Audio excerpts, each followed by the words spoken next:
It's episode 3 of DISVENTURE Camp All-Stars, and we open with Gabby being such a sweetheart once more, because apparently now she's even worrying about the other teams and how they're spending the night in the rain. Honestly, it seems like the writers are putting in extra effort to show Gabby in a positive light this season, which I have nothing against, absolutely, but could it be that they're doing it because they want her to win, and they're trying to make her more likable so that Gabby haters won't be too unsatisfied with her victory later on?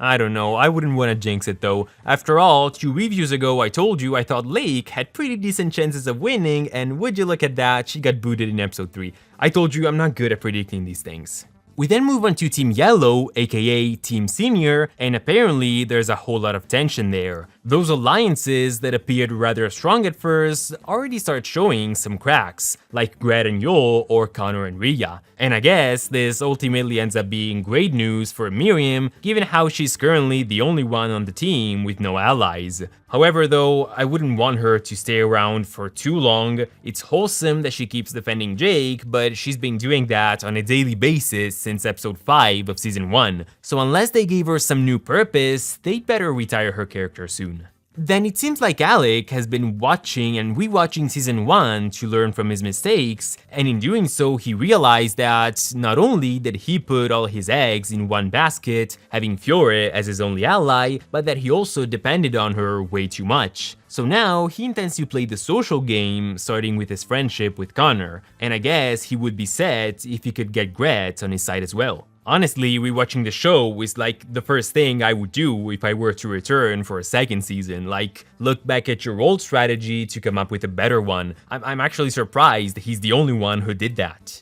We then cut over to Ellie and Hunter discussing whether they should keep Fiore around to save themselves from Jake and Ashley and their budding friendship. However, rather than actually strategizing to win the game itself, Ellie seemed more concerned about her online reputation and what people would say about her and Hunter if they were to screw up again. Now, at first glance, she might appear superficial and all, but I get it. She's a streamer, she has an online presence, so she's bound to receive hate comments, loads of them. And whether you can handle them or not, they never truly go unnoticed. Actually, this is an interesting aspect of fame that shows don't really deal with too much, but by appearing on TV or on the internet, you're gonna be judged and you'll inevitably receive hate comments no matter what you say or do. Just recently, here in Italy, a restaurant owner took her life after she received countless hate comments because she made up a story on social media, and stuff like that is way too common. So viewing this matter from Ellie's perspective is actually something I'm eager to see. I hope they bring this up again in future episodes and further elaborate on it, because I like where this is going, I'm pretty intrigued. Then it was fun to see Trevor and Derek's new lives as interns, but I do hope they won't stay in the background forever and will get their own storyline at some point. Perhaps not super soon, because we currently have so many campers still in the game and countless plots and subplots interconnecting, but it would be cool if these two started playing a major role in the final 5 or 6 episodes of the season, when there will be less campers and consequently less drama. And the same goes for Emily too, I guess. I realize I haven't even talked about her yet, but there's absolutely nothing to say about her. I'm not even sure why she's even there, but we'll figure it out, Also, we haven't really had a chance to talk about this before, but I do expect Jensen to make a comeback later this season. I mean, his story ended on a cliffhanger, no pun intended, and it would be pretty unsatisfying if his journey simply ended there, with him disappearing and never coming back. I'm just speculating, but I guess I could see him secretly contacting or even directly threatening Trevor and Derek near the end of the season to have them help him steal the prize money this time around too. This way, there could be a little subplot of Derek being inclined to help him and Trevor convincing him to do the right thing or something like that, I don't know. It would be fun to give them some time to shine and at the same time wrap up the whole Jensen matter. As for the challenge, the campers will have to find some clues to a hidden treasure chest at the bottom of the lake and take it to the surface to win immunity. So I'd love to hear your thoughts on the distortion effect that they use for the scenes underwater, because I'm still not sure how I feel about it. It does look a bit weird, perhaps it was too wobbly I guess, but it's not like it's distracting or it looks bad, it just looks Weird, I don't know. And by the way, in today's challenge too, the campers are using color-coded outfits. And one of you guys pointed out in my last review that the swimsuits in episode 2 were probably used to help the viewers tell apart the teams and avoid confusion. You know, new season, new teams, a very chaotic challenge. They were helping us understand better what was going on, and that was actually super smart. I didn't even realize it, but it was so necessary, so huge thumbs up.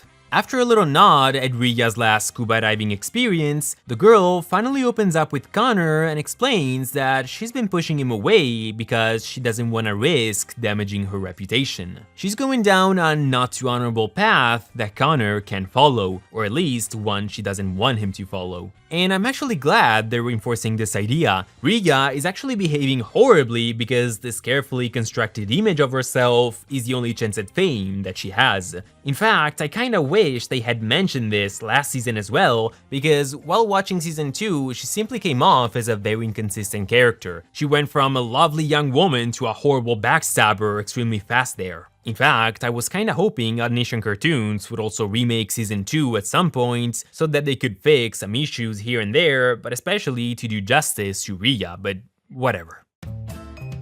And now, welcome to this brand new episode of Let's Try to Defend Jake and Justify His Actions because there's at least a speckle of good in him and we're all hoping he's gonna grow into a functional human being. And I must say, he didn't do anything wrong today. Even though all the signs he sees seem to be hinting at Tom and Aiden having a thing, he still doesn't yell at them in frustration, throwing a tantrum. Yeah, let's take baby steps and celebrate this little victory, okay? In fact, he's now on a mission trying to figure out whether or not there's something going on between them. And Ashley, of course, is so kind as to help him out. Let's just hope she's gonna keep him from slipping back into his old habits. And when I first saw the thumbnail of episode 3, I kinda had the impression that Ashley and Jake were gonna fight here, so thank God that didn't happen because he's screwed. Without her, he's screwed. Meanwhile, Fiore meets Alec and Miriam, and they all agree to work together to sabotage Team Cyan so that Team Magenta doesn't lose another challenge and both Fiore and Jake won't have to risk being eliminated. I'm actually a big fan of how two teams are working together to take the third one out. It's a pretty cool strategy, although I doubt this alliance is gonna last forever. I imagine the other members of Team Yellow will eventually find out that Alec and Miriam have been helping Team Magenta, and Alec will probably pin all the blame on Miriam, causing her to be eliminated. But nonetheless, Miriam agrees to tricking and sabotaging Team Cyan. And I admit it's pretty cool that in this game, everyone plays at least a little dirty, so you never know who you can fully trust. I'm glad the good guys are not goody two-shoes characters who are kind and forgiving at all times. Instead, lying is not beneath them. Except for Ashley, maybe. She's like the epitome of goodness.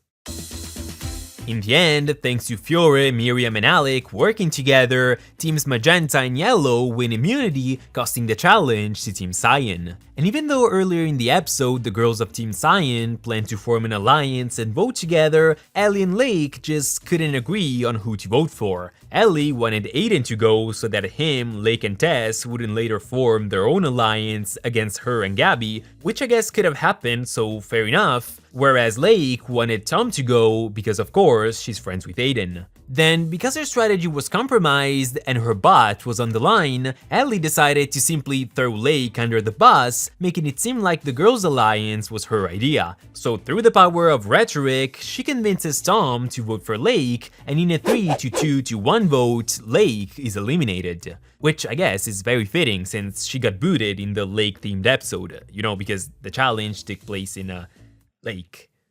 Okay. I absolutely love these super dramatic elimination ceremonies with the campers arguing before casting their votes, yelling at each other the entire time and trying to convince the others to change their votes. Now that's reality TV. However, because Tess couldn't decide on who to vote for, she preferred to waste her vote on Tom so that neither Ellie nor Lake would be too mad at her. Still, I have a feeling Ellie is gonna confront Tess about it. I doubt she's gonna forget that. Again, I thought Lake would make it to the merge at the very least, given how everyone loves her, but I guess it's a good thing she was an early boot, because at the end of the day, her arc already came to a close last season, so she didn't really have much else to bring to the table. I guess they could have come up with a few more stories for her, but I also didn't really see her getting involved in other people's drama. Finally, before we wrap up this video, another thing you guys brought to my attention last time, and again, thanks for sharing your thoughts on the season with me, is that James didn't thank the Patreons at the end of last episode, which means there's a chance he might rejoin the game later on.